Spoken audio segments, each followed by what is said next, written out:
மகர ராசிக்கு உண்டான செப்டம்பர் மாத பலன்களை பத்தி நம்ம பார்க்கலாம். மகர ராசியை பொறுத்த வரைக்கும் ராசி அதிபதி வக்கரத்துல இருக்கிறார். நல்லா புரிஞ்சுக்கணும். ராசி அதிபதி வக்கரத்துல இருந்தா வக்கரம் அப்படிங்கிறது இரட்டிப்பு தன்மை, பிடிவாத குணங்கள், கோபம், அதிகாரம், இதுதான் வக்கரம். எதா இருந்தாலும் ரெண்டு ரெண்டா நடக்கிறது, இரண்டு முறை செய்வது அப்படிங்கிறது வக்கரம். உங்க ஜாதத்துல சனி வக்கரமாக இருந்தால் ஓரளவுக்கு நற்பலன்கள் உண்டு. முயற்சிகள் கை கூடுறது, காரிய ஜெயங்கள் உண்டாகிறது, கொஞ்சம் ஹார்ட் எஃபர்ட் போட்டு ஜெயிக்கிறது, இதெல்லாம் உண்டு.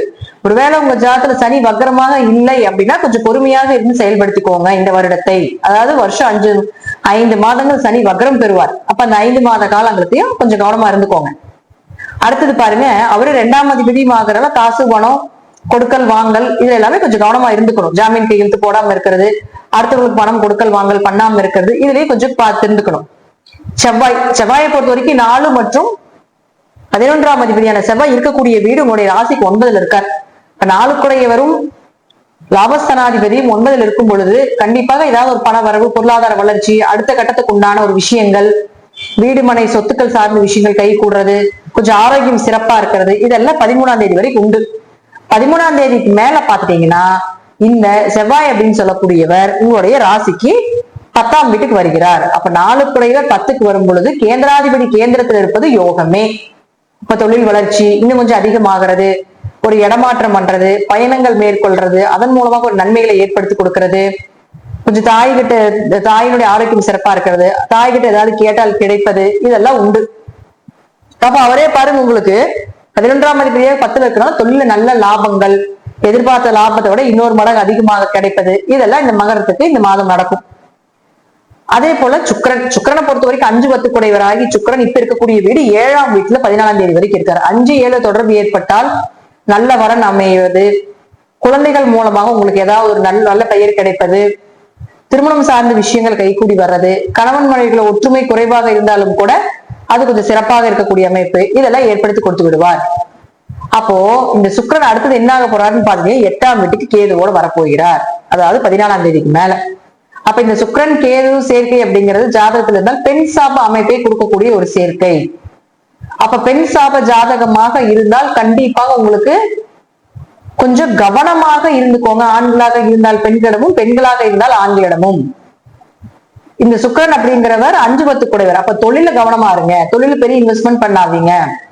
உங்க குழந்தைகளை கொஞ்சம் கவனமா பாத்துக்கோங்க. ஏன்னா 5 குழந்தைகள் இல்லையா, கொஞ்சம் மருத்துவ செலவுகள் செய்யறதோ அல்லது தேவையில்லாத ஏதாவது பிரச்சனைகள் குழந்தைகள் கொண்டு வந்து விடுறதோ இதெல்லாம் நடக்கும். இதுல கொஞ்சம் கவனமா இருந்துக்கணும். அடுத்தது புதனை பொறுத்த வரைக்கும் பாத்துட்டீங்கன்னா உங்களுடைய ராசிக்கு 6 மற்றும் 9ஆம் அதிபதி. அவரும் பாத்துட்டீங்கன்னா 15ஆம் தேதி கேதுவோட தான் இருக்காரு. புதன் கேது சேர்க்கை அப்படிங்கிறது பாத்துட்டீங்கன்னா அதீத ஞானங்கள். புதன் கேது சேர்க்கை அப்படிங்கிறது படிப்பு தடையை கொடுத்தாலும் படிப்புக்கு மீறின ஞானம், சித்த மருத்துவம், கை மருத்துவம், குறி சொல்றது, சாமி ஆடுறது, இது எல்லாமே இந்த புதன் கேது தான். அப்ப இந்த புதன் கேது சேர்க்கை ஒரு ஜாதகத்துல இருக்கு அப்படின்னா அவர்களுக்கு பிரபஞ்சம் எப்பொழுதுமே விஷயத்தை சொல்லிக்கிட்டே இருக்கும். இதை பண்ணு, அதை பண்ணாத, அங்க போய் இங்க வா அப்படின்னு இந்த பிரபஞ்சம் கொடுத்துக்கிட்டே இருக்கும். அப்ப உங்களுக்கு இதெல்லாம் நடக்கும்.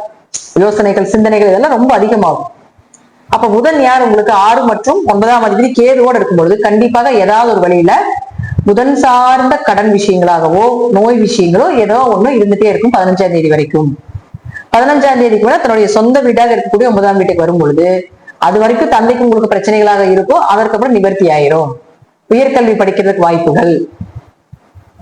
9ஆம் அதிபதி 9ல் இருந்தால் தீர்த்த யாத்திரை போயிட்டு வருது, கோவில் கட்டுமான பணிக்கு உதவுவது, கோவில் கட்டக்கூடிய யோகங்கள், ஆன்மீக ரீதியாக நிறைய நபர்களை சந்திப்பது, உங்க படிப்புக்குண்டான ஒரு நல்ல வேலை கிடைப்பது, வெளிநாடு வெளியூர் செல்வதற்குண்டான ஒரு அடுத்த ஸ்டேஜ் கொண்டு போகக்கூடிய ஒரு வாய்ப்புகள், இதெல்லாம் ஏற்படுத்தி கொடுத்துருவார். அடுத்தது சூரியனை பொறுத்த வரைக்கும் இயற்கையாகவே 8ஆம் வீட்டுலதான் இருக்காரு 16ஆம் தேதி வரைக்கும். அப்ப 8 குடையவர் 8ல இருந்தா கொஞ்சம் அவமானங்கள், தலை குனிவு, ரொம்ப பிரஷர் அதிகமாகிறது.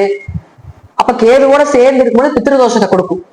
அப்ப சூரியனும் கேதுவும் சேர்ந்தால் இயற்கையாகவே பாத்தீங்கன்னா ஜாதகத்துல இருந்தால் தந்தை வழியில கர்ம தோஷங்கள், பரம்பரை தோஷங்கள் தான் நம்ம சொல்லுவோம்.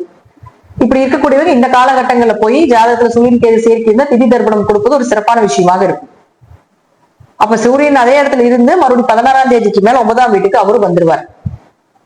அதற்கப்புறம் உங்களுக்கு 8 குடையர் 9ல் இருந்தால் ஓரளவுக்கு நன்மைகளை, தந்தை மூலமாக இருந்து வரக்கூடிய பிரச்சனைகள் விலகும், திடீர் அதிர்ஷ்டங்கள், திடீர் வருமானங்கள், திடீர் இழப்புகளை எல்லாம் தவிக்க வேண்டிய ஒரு சூழ்நிலைகளை கொடுத்துருவார்.